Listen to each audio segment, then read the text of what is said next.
Chers frères et sœurs africains, bonsoir. Moi, c'est Maman Grace.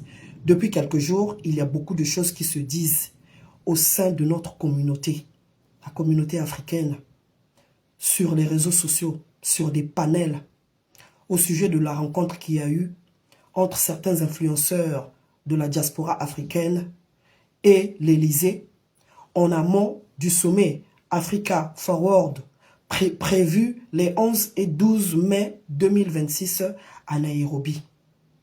Voilà pourquoi il me paraît essentiel d'apporter un éclairage à ce sujet. Pour commencer, moi ce qui me choque dans cette affaire, c'est que nous les Africains, nous n'apprenons pas de nos erreurs. Voilà pourquoi l'histoire se répète. Nous aimons simplement surfer sur les vannes, mais sans vouloir et pouvoir construire quelque chose de solide par nous-mêmes et pour nous-mêmes. C'est comme si on est toujours là en quête d'un parrain, d'un guide. Ce sont 5 ans après les indépendances. C'est un problème.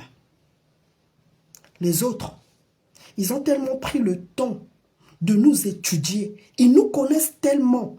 Ils savent que parmi nous, il y a des opportunistes. Et lorsqu'ils viennent coopter des frères et sœurs africains parmi nous, ces opportunistes-là ne vont jamais résister. Et chaque fois, c'est la même chose qui se reproduit. Tant qu'il y aura ces nègres de service parmi nous, parce que nos ennemis, c'est ceux-là qui nous empêchent d'aller de l'avant, ceux-là qui nous retardent. Tant qu'ils ne seront pas punis sévèrement, nous sommes condamnés à revivre les mêmes choses. Voilà pourquoi. Pour moi, la rencontre de l'Élysée et certains influenceurs africains, pour moi, il n'y a rien de nouveau dans ça. Les chrétiens qui lisent la Bible, dans leur Bible, il est écrit qu'il n'y a rien de nouveau sur le soleil. Ce qui s'est fait il y a quelques jours là à l'Élysée, qu'est-ce qui vous étonne? Ça s'est fait en 2018, ça s'est fait en 2021, ainsi de suite. Il y a eu combien de sommets organisés? Hein? Donc, c'est nous qui ne comprenons pas qu'il est temps pour nous de s'asseoir. Tant que nous serons dans la distraction, attendons-nous à continuer à verser nos larmes. Voilà. Moi, je me rappelle, en 2018, nous avons mis en place l'Association des Amazones d'Afrique. Après le décès de Winnie Mandela, on a été inspiré de mettre en place cette association. Et le mouvement avait beaucoup d'impact. Il fallait nous infiltrer et détruire complètement le mouvement. Voilà. Nous autres là, on tient parce que c'est une mission divine.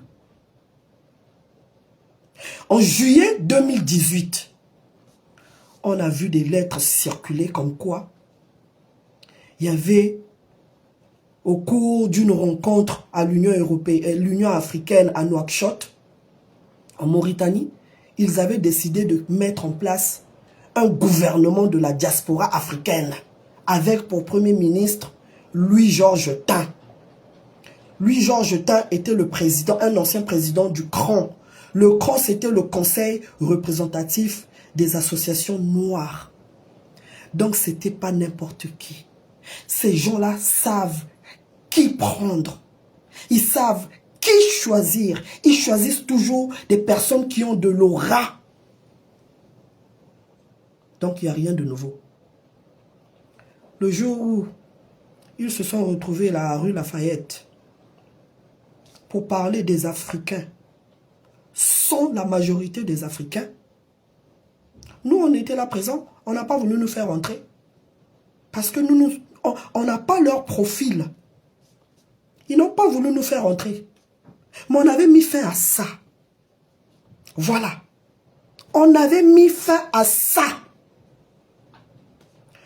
En 2021, rebelote, il y a eu le sommet Africa-France du 8 octobre 2021 à Montpellier. Avec des Africains comme les Achille Mbembe qui avaient trié une catégorie d'Africains aussi pour participer à ce sommet. Lorsqu'on a écouté les exposés, il y avait une Malienne, Madame Adam Diko, et il y avait une autre du Burkina Faso, Elda Kouama. Leur discours, c'était du waouh. Ce que les Africains, en ce 21e siècle, veulent entendre. On était tous émerveillés. Émerveillés. Quelques mois après, on apprend la sœur du Burkina Faso, Elda Kouama, elle a avoué qu'elle a pris 3 jours pour répéter ce qu'elle devait dire avec lui-même. Vous voyez comment on nous manipule? Pourquoi? Parce qu'on est dans la distraction. Monter sur le live de certains qui s'appellent influenceurs. Ils vous racontent rien de bon. Ni pour le développement de l'Afrique, ni pour le changement de mentalité.